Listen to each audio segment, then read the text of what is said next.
This is the Aftermarket Radio Network.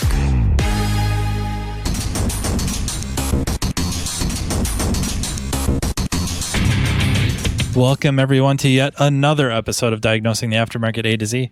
I'm Matt Fonslow, and today I get to have my really good friend, Nooh Alhamad, the owner of Brooklyn Park Auto Service. I met him at a class put on by Mike Christopherson in Minnesota, kind of really set up by our mutual friend, Sean Tipping. Nooh is Sean's hero. No, Sean is my hero. No. Sean's my hero. Sean Tipping of the Automotive Diagnostic Podcast. So he hosted this class by Mike Christopherson, and Nooh was there, and I'm not sure why, but we hit it off. We get along. I still suck at EEPROM, by the way.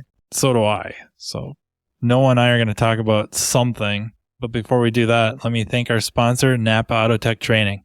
NAPA AUTOTECH offers 3-hour virtual technical classes that can be accessed from the comfort of your home. To find out what courses are available, go to napaautotech.com and click on the NAPA AUTOTECH class calendar link. All right, man. Thanks for joining me. Hell yeah. It's always a pleasure, Matt. I think you get my jokes and I get your jokes a little bit. Although you're a little too smart, you and your jokes. I have to do research and stuff to understand your jokes. Yeah, right. I'm telling you, man. You have to look in history books. Yes. History, encyclopedia. Oh, that's why that's funny. He's old. That's an old movie. That movie was made before he was born. Why is he referencing that? You know, I think I know why I like you so much. Is remember when we talked about Lord of the Rings and you said you like that, you and your kids? Yep. So I think that's why I like you the most. Yeah, I like the Lord of the Rings trilogy a lot. The Hobbits are okay, but just, I don't know, they couldn't hit that same. Yeah, those 3 movies, that's it. Yeah, nothing beats those, that's for sure. And then the extended versions. I can hardly watch the abridged versions. I think I've only seen the Return of the King extended version. They're already so long. Come on, Matt. It's true, but like that extra 10, 15 minutes really fleshes things out. You know, the beginning of Fellowship of the Ring, just a little bit more depth about the hobbits. Just a little bit. You don't even notice it. I mean, you're already there for, half the day anyways. You might as well. What's 15 minutes more? No, don't get me wrong. I'll watch an hour more. I love that. I love all those movies. I think they're on HBO Max. They're on Max. And you want me to pay $10 a month for that? No. For you, that's a drop in the bucket. I've seen you throw cash. That's different. You dropped more than that on the way out of that steakhouse. You didn't even know it. That dinner was really beneficial to me, all right? So I needed to do that, okay? I enjoyed it. Honestly, it was a really great night. I had a great night. I don't know about you guys. I asked them what they had on tap, and they started rattling off all this beverages I've never heard of before in my life. And I go, do you got tap water? I feel like that's a city's thing, by the way, where they just have really weird beers. I just go with it, to my taste. But I just get it Long Island and that's it, call it a day. Your attention span is probably worse than mine. We should probably focus on automotive. Yeah, let's focus on automotive. People still say how expensive I am. Dude, they would say that if you were $50 an hour. We talked about this, Matt. Remember? The area that I'm in, okay? The white people have the good customers. All right, you guys can't see Nooh, but he's not white. He's established that. Yes, I'm Iraqi. I'm really tan, extra tan because of the sun.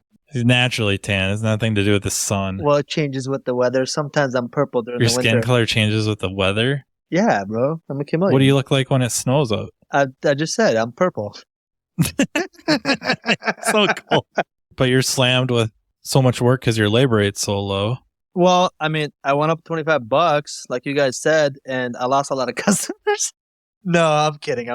It's honestly, it didn't really change. It's really weird. So I have these few shops next to me, and literally, like when they're slow, I'm slammed. When I'm slow, they're slammed. It's so weird, but we do different things. And also, my thing also is because I install used engine, transmission, transfer cases, differentials. Maybe that's also what keeps me busy. Even though I said I was gonna take a good break from those big jobs, but honestly, when it's so slow, what am I going to do? Just kick rocks? Let me just do something. I think years ago that might have been almost viewed as a negative thing. Oh, you're the shop that puts in the used stuff, Now, especially post-COVID, more and more shops are being forced to use used if they can even get their hands on a used part, be it an engine, transmission, or part module. They're learning about the new hurdles involved. And so if you're doing that and you're succeeding, and again, it's not all about just labor rate. It's also about what kind of a product you're putting out there. Long story short, I think over time, and you got to get paid though for this too, not to just keep hammering you about your labor rate and charging people, but you have to be able to stay in business, keep taking care of those customers, and also keep expanding your abilities to make this used stuff work, because that's a new skill set that a lot of people are new to, don't use, have never had to really deal with to the degree that we are now, right? I mean, used parts, you used to be able to, of course the mechanical stuff, just bolt it right in and all that, but the electronic stuff, there's more and more hurdles, and you've already made a big investment on stuff to do it. I think I've used my VVDI prog once and it just stopped working. Stopped working? Literally, so here's the deal. So I bought 4 laptops to try to make this damn thing work. Okay? And I finally bought a Panasonic Windows 7, because that's better, I guess, with the antivirus. You still have to deactivate the damn antivirus. And and I deleted the whole thing, and I went on Xhorse, and I even tried a different website, download the latest and greatest VVDI software, whatever. And I go in there and I connect everything the way I should, and I go to connect, nothing. And, keep in mind, I'm selecting the right chip and all this, what it is and the number of the chip and all that. I can't damn connect it. I put that thing under my XP400 with the AUTOTECH, connect just fine. Your PC is seeing the device. It sees the VVDI prog. You're updating it. It can read the serial number and firmware version level. And that's the thing. So, I can't, I don't understand it because I haven't used it so much. So, I don't know what to really look for. All I know is just a device not connected. I don't know if it means the VVDI or it means the thing that is connected to VVDI, You're just going to have to bring it with next time you take Sean and I to dinner. Yes. Over time, hopefully, you'd notice fewer of those valleys. Like you were saying, if you're busy, the other shop's not busy, and then vice versa. And hopefully what happens is those gaps of not being very busy for you start closing. What do you mean by that? You're more consistently busy, whether it's work that is just coming in the doors for you that would normally come in. And then hopefully these other shops in your immediate vicinity learn that, hey, Noah can get some of this stuff to work. Hey, Noah, we want to put a used transmission in this.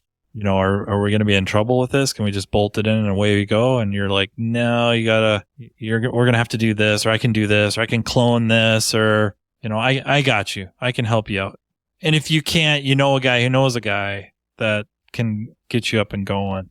Exactly. Yep. So, yeah, I mean, that's hopefully the path I want to take, and I told Sean this too, actually, I'm probably going to have to rent for another 2, maybe 3, maybe 4 years, before I could actually start getting people to know, hey, I'm going towards the electrical, the programming and the EEPROM stuff, kind of more hard on, whatever. But yeah, right now I still have to wrench.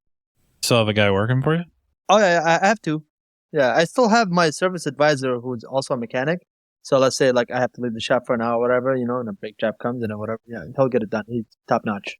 I have this guy who just came back from Iraq, and we made this thing to put pressure in the AC system. I have to show you it and make sure you approve before I post it anywhere. It's pretty sick. All I got to tell you is I found a refrigerator in the trash and I took the pump out of it. You took what out of the trash? The pump out of the refrigerator. Snip, snap. Yep. Close one end off. Had one that allows regular air to come in, just from the atmosphere. And then the other's hooked up to a hose. And it goes into my gauge. And yeah, well, we'll talk about it. That sounds like a lot of work. No, it's really not. I swear to God, it's not. It's genius. I had I swear, if you see it, it's so janky, but I think it could be perfected with something better. I'll literally buy a brand new pump. It still cost me less than $3,000 for that. I know some people use shop air. They suck out the refrigerant and then they pressurize the AC system with shop air and use soapy water or something to find leaks. There's a CO2, so that is the ATS Bullseye system. If you buy the big kit, I think it adds up fast. I don't think it's just Robinair, but Robinair has a system that uses something called forming gas, and that's long been used for many years for leak detection in industrial applications where the gas is 95% nitrogen and 5% hydrogen. And then there's a leak detect sniffer, electronic sniffer, if you will, that looks for the hydrogen. You could still use, soapy water. The advantage is you get a nice big tank for $100, $200. CO2 is probably very much the same. And then you just regulate it into the system. If you want, you can fill the system. Nitrogen doesn't really react to temperature the way regular air and, of course, refrigerant does. Hence, remember where the big rage about pumping tires up with nitrogen? It's because you didn't get the pressure variances due to temperature quite like you did with regular air, atmosphere. We have that system, the forming gas system, and we've, knock on wood, we've had very good luck with that.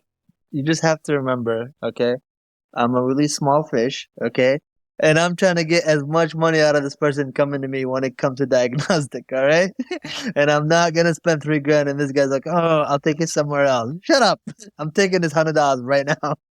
With the cart, so I bought a cart for the tank, because the tanks, I don't want to guess what the volume is, but it's about 5 feet tall and plenty heavy. So I bought the cart. The tank of gas is cheap. I mean, it was like $100, $120. The cart, they're very proud of that cart. And it's okay, but I don't know if it's worth as much as paid for. You have to say how much is the cart. I think it was like $400. Oh my God, I knew it. Yes. So you got the cart, the tank, and then the regulator system with the electronic leak detector from Robin Air. That was altogether, we probably have about $1,000 invested roughly. Oh, that's not bad at all, actually. It wasn't too bad at all. And just talking to some people, namely like Tim Easy, kind of got his stamp of approval, and it was a no-brainer from then on. That's the way I went. Tim's very, not only just super smart, but also very much involved with like Max, not Mac Tools, Max, like the Mobile Air Conditioning Society. Oh, wow. I don't know. Did I see him on the APROM thing? Is he also one of the teachers with Chris Mike or no? I would be stunned if he wasn't. I'd have to look, but I'm pretty sure he's in there. So I'm wondering if I took a class with him or not, or maybe he taught a class with some. Yeah, someday I'll meet most of these guys. Maybe I'll feed him steaks and forget about you and Sean, huh? I mean, that'd probably improve your life, yeah. Wouldn't you be mad? Come on, wouldn't you be jealous? I want you to be jealous. Tell me you want me for yourself. I got one fan. I can't lose you. What is it going to take? For 98 years, the NAPA name has meant quality parts and service. It also reflects top quality training programs to help you build a more successful vehicle repair business.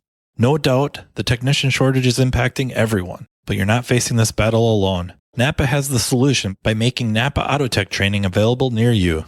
NAPA AUTOTECH provides automotive aftermarket technicians career development opportunities through structured, disciplined, measured, and high-quality technical instruction, no matter the technician or service advisor's skill level. This instruction enhances understanding of vehicle systems, increases first-time repair capability, and overall customer satisfaction. It also prepares technicians to become ASE certified. It's a fact, technicians who receive training to improve their knowledge and skills have a higher sense of job satisfaction. This reduces technician turnover and increases productivity, directly improving a shop's profitability. It is vital to the success of a shop's business that today's technicians are equipped to diagnose and repair today's complex vehicles. With our ever-changing technology, the technician's knowledge and skills need to be updated and refreshed on a regular basis. As you labor over the decision of whether to send your techs to get their skills sharpened, keep in mind, NAPA AUTOTECH training is an investment, not an expense, and it's available to all. Much of NAPA AUTOTECH's training is offered in more than one format to accommodate varieties of learning styles and training preferences so each person can maximize their learning. Whether you're more of a hands-on person or enjoy learning at your own pace, NAPA AUTOTECH is here to provide you with the training you need in the format that works best for you. To learn more about what NAPA AUTOTECH offers, contact napaautotech.com. Dude, I have to tell you about the stupid Cadillac CTS 2011 that I did engine on that took way too long. First of all, I don't know if you've done one. Do you do engines at all anymore? I did one in school. Yeah, I did one on my parents' 85 Lincoln Town Car because it was bad. And I had to do an engine swap as part of my engines course. I've maybe done 2 or 3 others. But recently, but I'm talking about recently in the shop, you don't do it. No, God, no. I don't even know where my ratchets are anymore. Smart guy. Back to the stupid Cadillac, dude. It should be just a simple engine swap, right?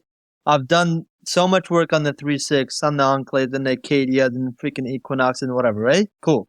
The best way, is to drop it with the cradle. Cool, right? No problem. But you have to freaking disconnect the brake line. Do you have the AGA table?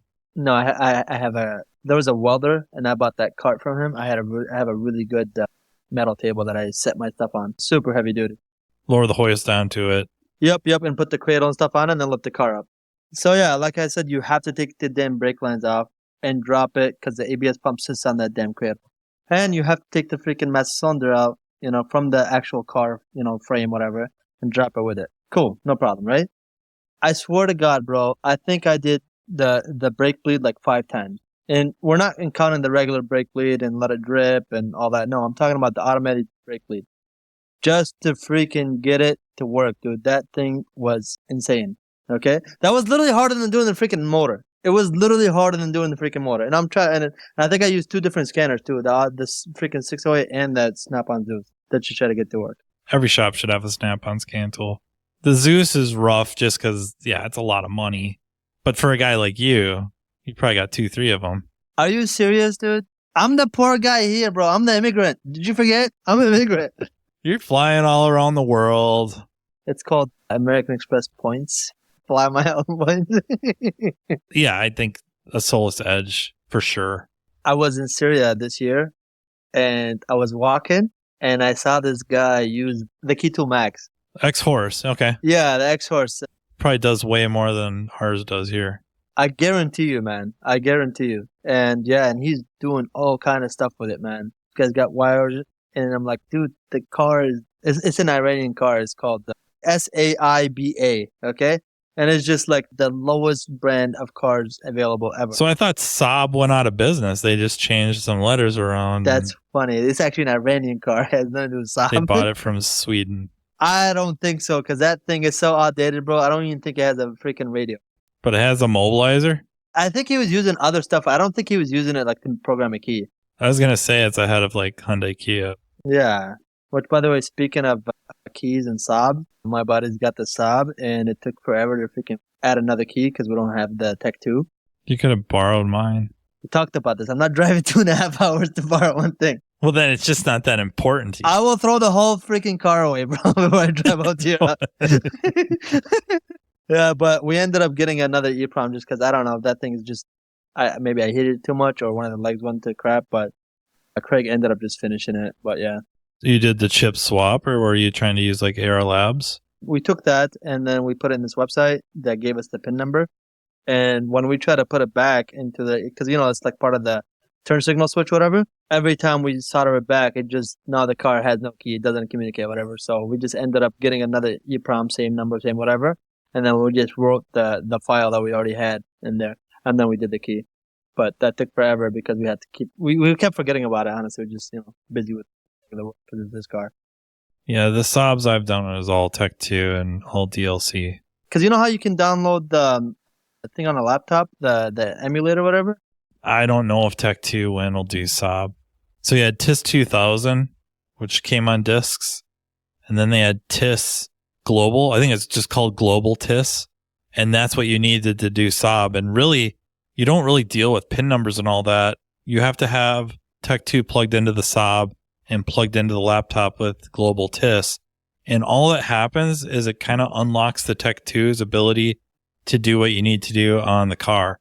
So once it does that, you don't need the Tech 2 even connected to the laptop anymore. It now can do and I'm using air quotes, programming, and then it just adapts the keys and everything.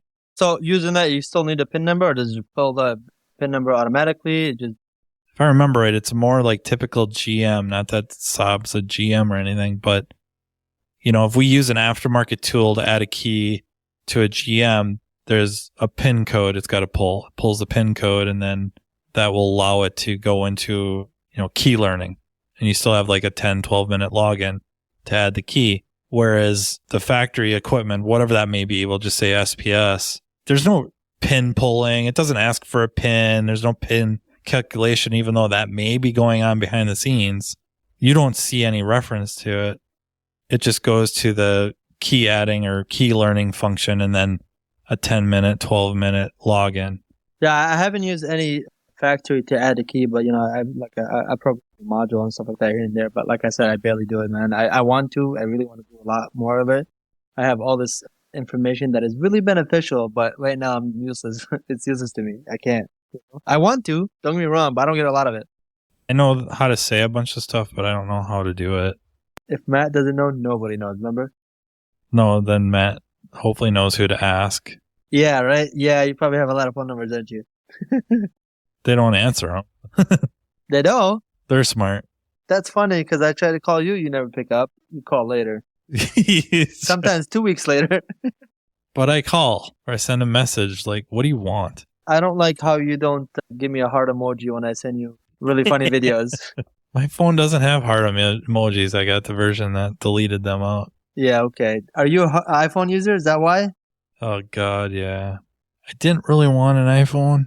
Very happy with Android, but the kids, the tablets, the iPads and all that. Then my wife got an iPhone because it's easy for her then to kind of oversee their stuff. So then they're all able to FaceTime and all that jazz, and I had my Android. I was okay with that, I guess, but try to integrate, and she's asking me, like, your phone's ready for an upgrade. What do you want? Give me whatever. Yeah, so I got an iPhone. I kind of, in a way, can't wait to go back to Android. Yeah, I tried iPhone for a little, but no way. I went back right away. It's just too slow for me. What else do we have for the agenda? What do we forget to talk about? And I feel bad for the person that's going to have to listen to this boring ass podcast or episode. Sorry. Episode. No, man, you tell it like it is. That's what I like about you. You're just a straight shooter.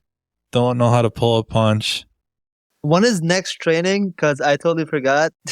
Like I said, I've been traveling and I totally forgot that I'm still a mechanic. When you say like the next training, what does that mean? Well, I mean, what's after Vision? Is it already going to be the South Carolina or North Carolina? What was it? North Carolina? I'm guessing you went to ASTE. Yes. The big event was like right away. That's in New York. Like, I think that's the weekend after Vision. And then seems like Super Saturday. I think they had like an iScan conference. I want to say that was out in Utah. And then, yeah, I think ASTE's coming up in September? So it is ASTE. That's what I meant. Because I need money for you guys' steaks, remember? I have to bribe my way into this knowledge. The Golden Corral is not... No. Yuck. Ew. I don't even eat that. I think to make you more Minnesotan this winter, we got to go... We'll probably have to go to a church, though, because that's about the only place they serve lutefisk anymore. Is that type of fish? I don't even know what that is. Preserved cod. So it's cod preserved in lye. I like cod. Well, it's going to be an experience, so I look forward to it. Okay, so I can drink, but I can't eat catfish or pig. Sean could probably take you out noodling, though. That's how you catch them. Sean is not a fun person. We talked about this. Oh, all right. He's too smart for himself.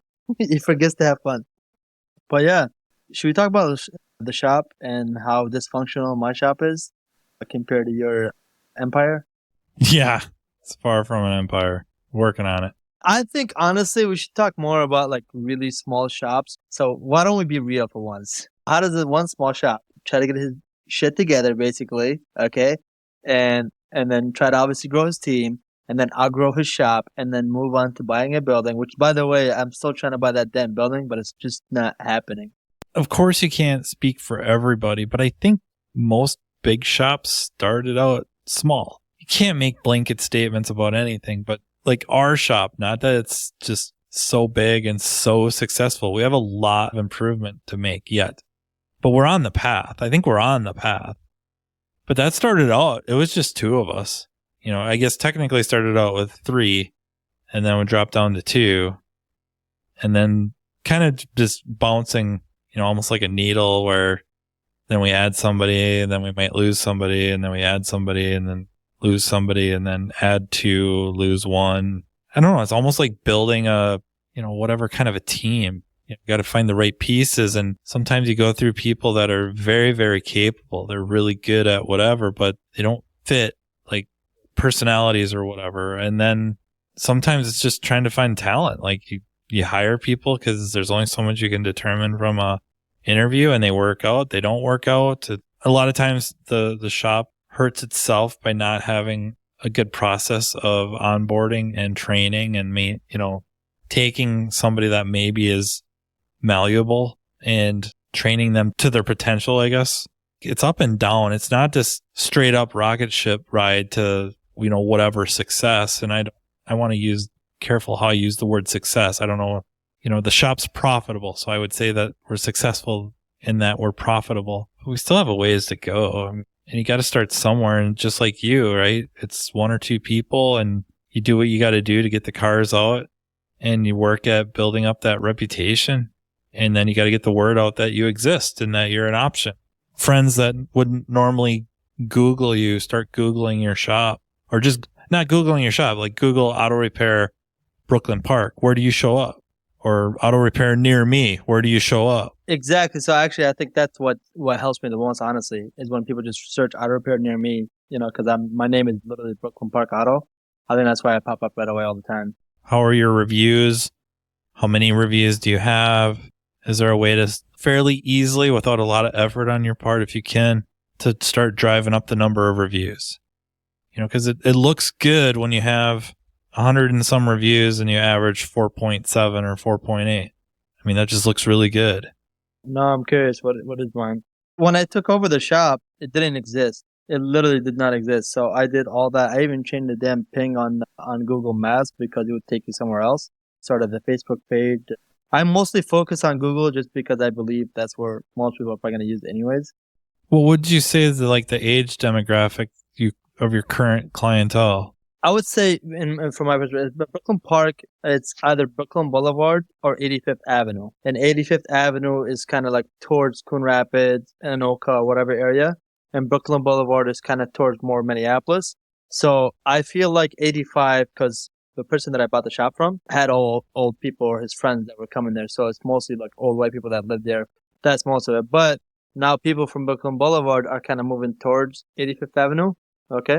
So now I'm seeing more of newer, African families, in their 20s and 30s and 40s and 50s, But yeah, I definitely have a lot of African clientele and I love the hell out of them. They're awesome. Google reviews, no matter what, that's going to be important. But then if you have younger clientele, I don't think ethnicity has much to do with it as much as age, but that age, the younger generation like that, Instagram might be a really important thing for you to try to get up and going, especially if they use their Instagram and they bring their car to your shop. And then there's, I don't know, sitting in the waiting room or you're giving them a ride somewhere and then they're just whipping out their Instagram quick going, dropping my car off with this awesome guy, Noah, at Brooklyn Park Auto and tagging you. And that's where that can explode and really get the word out. But it takes effort. I just want to work on cars. That's all. I just want to work. I don't care about the business side, but that's the problem, I don't know. I mean, it sounds like I'm blowing smoke up your tail, but I just feel like somebody with your personality, that you're just a really good guy. You're very sociable. You're really laid back and funny and stuff like that, where people will become comfortable working with you, and rightfully so. Already you do good work. You add that, your personality, and just you to that. That's a pretty good combo to start growing this business. I mean, I don't think you're lacking car count. It's now you got to start making money on the cars that are in there, which is now you got to focus on that labor rate and the parts matrix. Are you gross profiting on parts around 50%? Yep, that's what I've been doing on that. The stuff that costs you a lot of money is hard to turn around but you won't get maybe the gross profit percentage, but it's a lot of dollars. If you're going to be that shop doing the big work nobody else wants to do, then you might as well get paid to do it. I mean, honestly, profit-wise, whatever, based on what my expenses are and all that, doing great. And the fact that I could buy, a scan or whatever, it's fine with me, you know what I mean? And the travel. So I know I have that, but the problem is I needed to put it on paper. Okay. That's my problem. I need to put it on paper so that way when I leave, the idea is, let's say Craig is sick, that other person can know exactly what needs to get done. That is my problem, So I'm taking it's going to be like SOPs, so standard operating procedures, something like that. Exactly. But at some point do that if I decide to grow actually bigger, bring in people that I don't know. And that's the thing, because most of the people that work for me are people I know. My plan is if I can get the building that I'm in, I'll stay doing, what I'm doing, but I can downsize so I can focus on the EPROM and programming and all that and doing, diagnostic and electrical, whatever, and maybe light jobs, some brakes, ball joints, whatever, wheel bearings, valve cover, gasket, tune-ups, whatever, and skip out the whole big jobs unless I absolutely have to or something interesting. Okay. And then anyways, I'll have 8 more bays to rent out. So they'll just pay my mortgage. That's my plan because I don't see myself as owning a big shop where I just have to have employees and all my income or whatever is only from auto repair. As a matter of fact, like I want to put that aside so I could, put on my other stuff that I want to do. Remember I told you I want to teach, down the road or create some sort of curriculum. So I go back to Iraq and be like, hey, this is a course if you guys want. I'll give it to you on the cheap, I want to help, I mean, I'm not trying to urge you or even tell you remotely what to do, but I also don't see an issue with you growing your business and setting it up in such a way that even though you are this owner of a big repair shop that you don't see yourself as doing now, you could be that guy that you have the right people in the right places that you don't have to be involved directly every day or all that often. It runs itself and everybody, or not the people, especially in the key places, benefit from having the shop run the way you want it and run well, freeing you up to do what you want to do, which is if you want to go and teach or you want to focus on, EPROM and cloning and module repair and diagnostics, that's what you could do. Because you got other people that hammer out the, engines and transmissions and steering and suspension and, all that stuff where, you could diagnose it and then it goes down the line to so-and-so because they're going to replace, whatever, and then ship it back up to you for verification or whatnot. You're building your curriculum because, there's Noah's bay or two. And that's all that goes there is these cars that are for building your curriculum. And then, okay, and take off for a month or two, head back to Iraq and put on my classes or whatever. Or you could live there if you wanted for however long. I just see it, sky's the limit. It's going to take a while, but I think you could get there. First of all, it's going to take discipline. So the best way that I found for me, at least, is to have a service advisor salary and then to have a guy on commission. Okay, so that way he can make more money, obviously. And most of the guys that I wanted, they wanted commission, I offered to give them salary, but they wanted commission. Cool, no problem. And then, obviously, I would be the third person that would kind of carry on like the job. Maybe he's too busy, so I'll do this engine. Or if he's doing this engine, I'll do these small jobs. While the service advisor is focused on that and, running the office, ordering parts, figure out printing diagrams, whatever, trying to figure out like how the system kind of worked for me. If let's say like I'm busy, hey, can you do this quick? Just kind of find out.